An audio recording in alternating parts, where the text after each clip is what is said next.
All right, so no long intros for today. Welcome back to the channel. I'm going to be trying something a little bit different today. I'm going to do a video with some commentary just to share some of my thoughts on the match. Let me know what you all think in the comments. If you like this format, I kind of like the thought exercise of analyzing my own play. So I'm kind of looking at it as both an opportunity to share my thoughts with you all, but also to document what I'm thinking as I play into areas that I can improve. All right, so really excited to try out this commentary on this video. This was a fun match against Nick. I played him a couple of times in past years, and he always seems to get me on unforced errors. So going into this match, I definitely had in my head that I wanted to keep the errors at a minimum, and the exact opposite is what occurred ultimately. So let's get right into it. At this stage in the match, I was kind of thinking about warming up, so I didn't want to go for really big shots. I just wanted to get a lot of balls back, so kind of aiming to get a lot of reps in to feel like I could get a chance to warm up. My serve return is something that I know I need to continue developing because I noticed that, like that last return, I relied too heavily on my backhand slice, or I did, like here, wasn't moving my body into the court, and I was waiting for the serve to come to me, which was the wrong play because Nick doesn't have a very big serve, so I should have been stepping into the court. So I tend to be a pretty slow starter in matches. This has been definitely a pattern in a lot of my matches. I look back on them and I notice I'm just absolutely horrible in the first couple of games, but lately I've been getting a little bit better about tightening up as the match begins.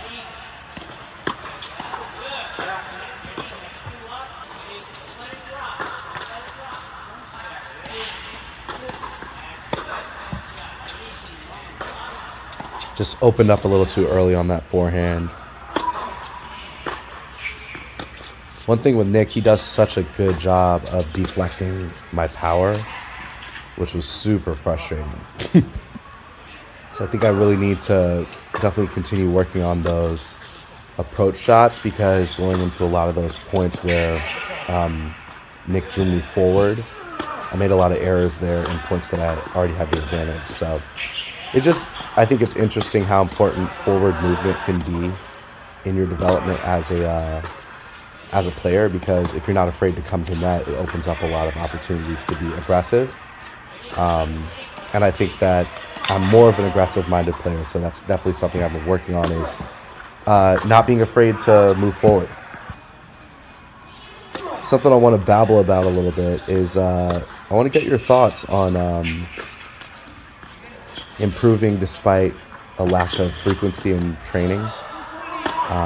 During the winter months, I don't play very frequently because it gets pretty cold out here in Northern Virginia, and I'm not interested in spending $3 million on indoor courts. So very often I'll be playing once or twice a week at most. I know that I'm a player that thrives off of a lot of repetition. So one of the challenges that I've had is feeling like I'm running into walls where how can you really improve without having like high training frequency. So I've kind of made it a point to work on the intangibles, the things that you can work on and off of the court. So of course, fitness is a big thing. Been getting back into the gym, trying to lose a little bit of weight and get stronger all around. I think that in the time that I do have, where I'm not able to play as much in the colder months, I think it's important that I've been trying to, work on just in general getting in better shape. I've noticed in a lot of my matches, I just struggle with my cardio. And I know that tennis is a footwork intensive sport, so being in better shape is a really great thing. So that's number one, what I've been working on kind of in this off season with not being able to play as much. The other thing I've been working on is, for the time that I do have to play, I've been kind of trying to work on my mental game a lot. Obviously there can be a lot of ups and downs in tennis matches. And one of the things I struggle with sometimes is maintaining an equilibrium. It's easy to get really just really worked up. And I think I have really high highs. And as you all have seen in a lot of my other matches, I have very, very, very low lows.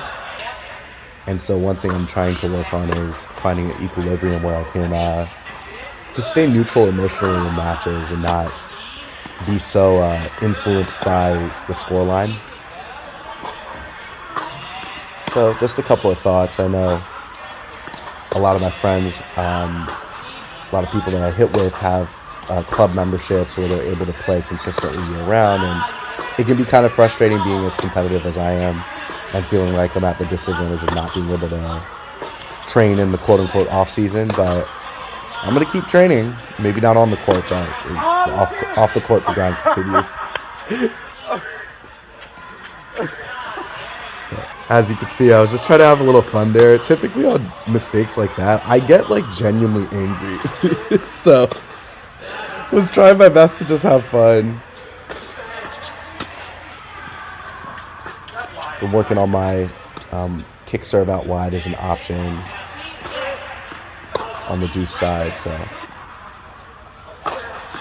I think I relied on that serve a little too much. I think I could have gone down the line more to exploit his backhand return. It's a good rally here. Oh my goodness, in the forehand out wide.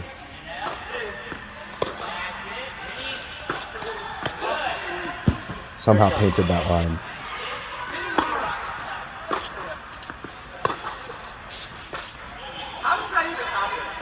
So one of the things that I learned a lot from is a video actually recently from Intuitive Tennis, great tennis channel. He mentioned that why a lot of players will struggle with more defensive players who don't hit as much pace is that it exposes the either footwork or mechanical deficiencies in your strokes. I noticed that I definitely struggle with players like Nick who don't hit as much pace, who are comfortable hitting backspin and moon balls and lobs because, I'm a pretty aggressive swinger. I have a pretty big backswing. And when I get tense, I think that I skip a lot of steps. I skip my footwork. I'll skip, like even right there, I should have taken a step back so I could step into the ball. And right here, it looks like I'm relying a lot on scooping the ball instead of really like stepping into it and putting my weight into the ball.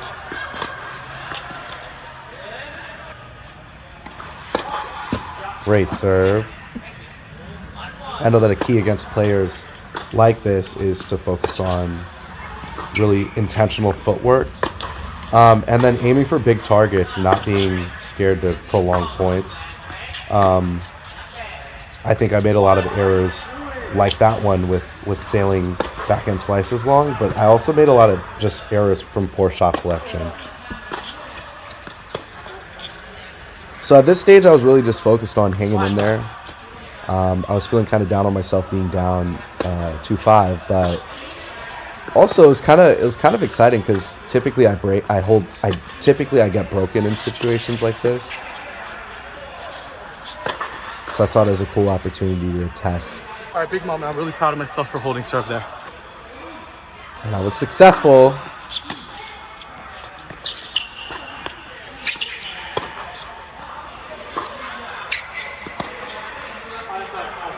I think Nick did such a great job in this match of keeping the ball deep.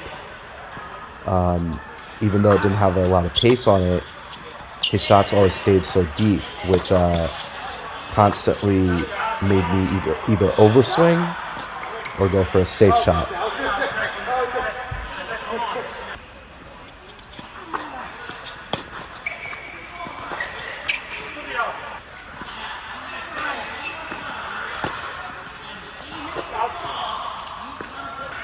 So another thing I've been working on is that situation right there in the previous point. I tend to have a lot of trouble on my serve return. I think a part of that is that I'm not timing my split step correctly. I think that the split step is meant to launch you into the ball. Obviously, your body should be moving into the court. Oftentimes, I split step, and it's almost just like a jump, and then I'm falling backwards off of the return. So I know that if I can attack more serves, especially second serves, that's going to come from really working on my split step timing. No idea what happened there.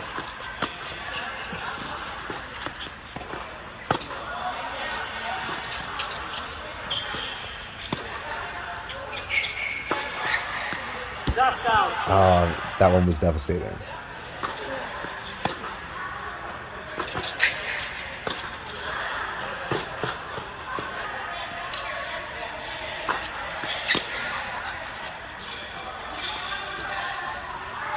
So at this point, I kind of evaluated in the first set that I was making a lot of errors on my forehand.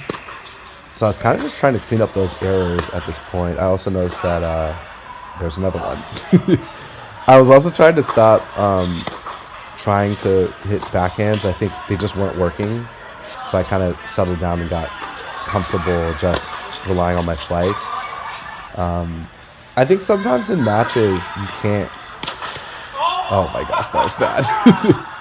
Sometimes in matches you cannot work on things. You know, like you're not in a match to work on something, you're in a match to win. And so it's not the right setting to try to work on something new. And I think that even though my backhand slice is not, it's not super perfect, it's a lot more reliable than my backhand is, unfortunately. And I also think that I can get it pretty deep at times. So there I actually drove a backhand return. There we go. Let's see what happened here. And another forehand error. I'm going to have a forehand error counter in the next video.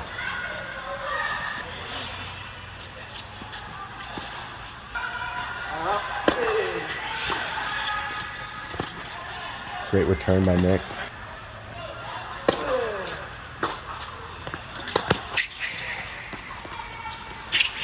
Beautiful.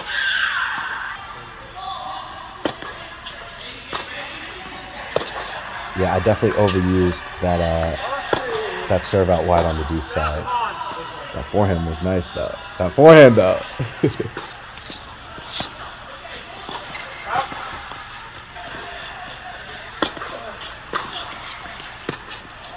a really good return from Nick there. So notice a lot of my strokes right now they're short. I got away with that slice, but a lot of my strokes are landing within the service box. I want to get them deeper. And Nicks are landing deeper. So for example, here I'm falling back on all of these forehands when if I could just read the ball better, I could take another step back and drive into the ball. Every single one of these I'm falling back on. Just a product of poor timing.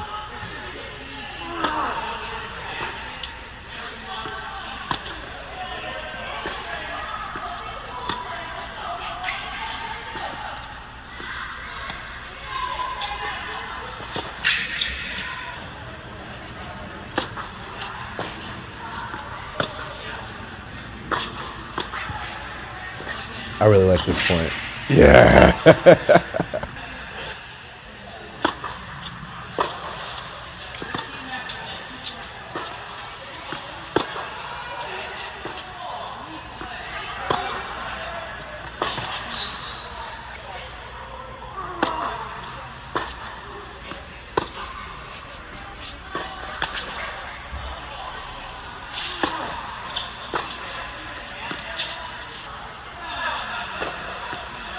So at this point, I'm down 0-4. I really switched up my strategy to think about mixing things up a little bit. I wanted to come to net. I wanted to hit a few more slices, vary the placement of my serve.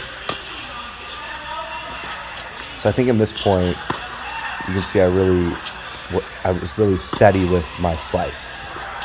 I think the mindset behind that, I wanted to try to force Nick to play some offense and then maybe counter. Because he's very comfortable hanging back. But these are all slices right here. And I kind of was trying to bait him to come forward, and it worked there. Good serve. And I went back to the slice. I really was intentional about trying to mix things up because driving the ball just wasn't working at the time. I didn't have the confidence yet.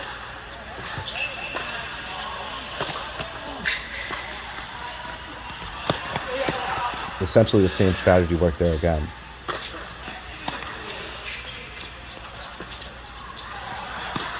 That was just a really good passing shot. I definitely think I could have used that serve down the line on the deuce side more because it's set up for a nice neutral backhand return from Nick, and I think I could have exploited that more.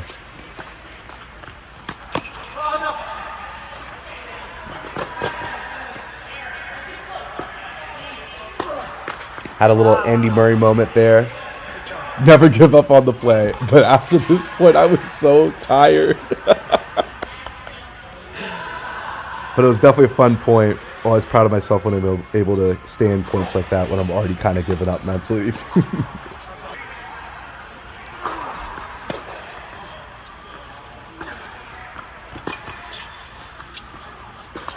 So as you can see, I'm using my slice to kind of try and neutralize the points, especially since I didn't feel comfortable with my drive backhand at the time. So Good overhead. did a really good job. He did a really good job constructing that point. Didn't have much to do there.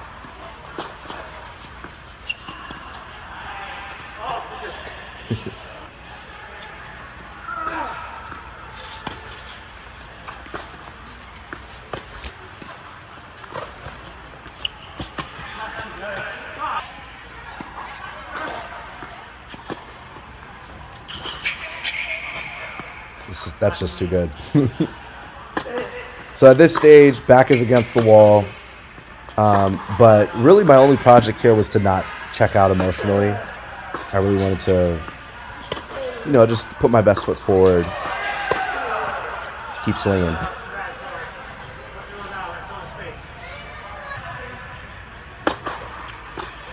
Serving a little bit bigger here. I kind of felt like it didn't really matter at this point, so I was just going for it.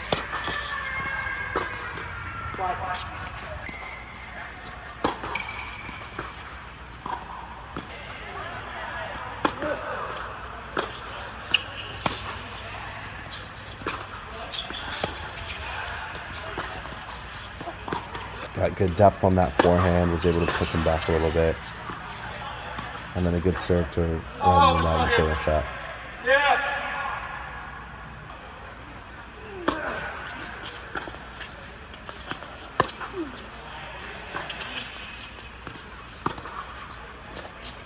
So I was kind of trying the same strategy, just seeing how much I could neutralize the rallies and really force Nick to play some offense with my slice. I like that these slices are deep, and that's what I'm definitely working on is if I'm going to hit slices, getting them deeper. This was just poor shot selection here.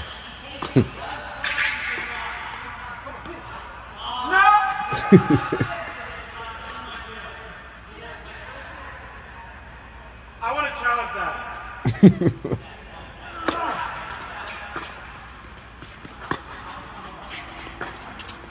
Oh wow, that's yeah.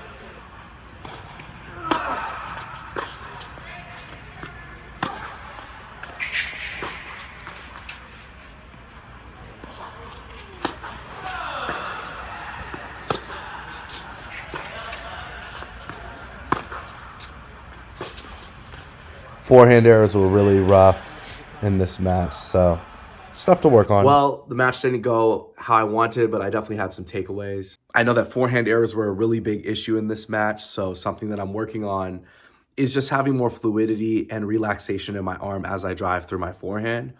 I'm also working on more consistency on my backhand side so that I can use my slice as a variety shot, but not rely on it as my primary shot. And I'm actually noticing it in my more recent matches that I'm getting a little bit more comfortable driving my backhand. Big shout out to Nick. It was a lot of fun playing with him. It's always a battle every time we play. We actually ended up playing a rematch a couple of days later, and that one was a lot of fun too. I can't wait to share that with you all as well. So make sure to like and subscribe and comment. Let me know what things that you enjoyed the match and what things you think that I could do to improve. Thank you for watching, and I'll see you in the next one.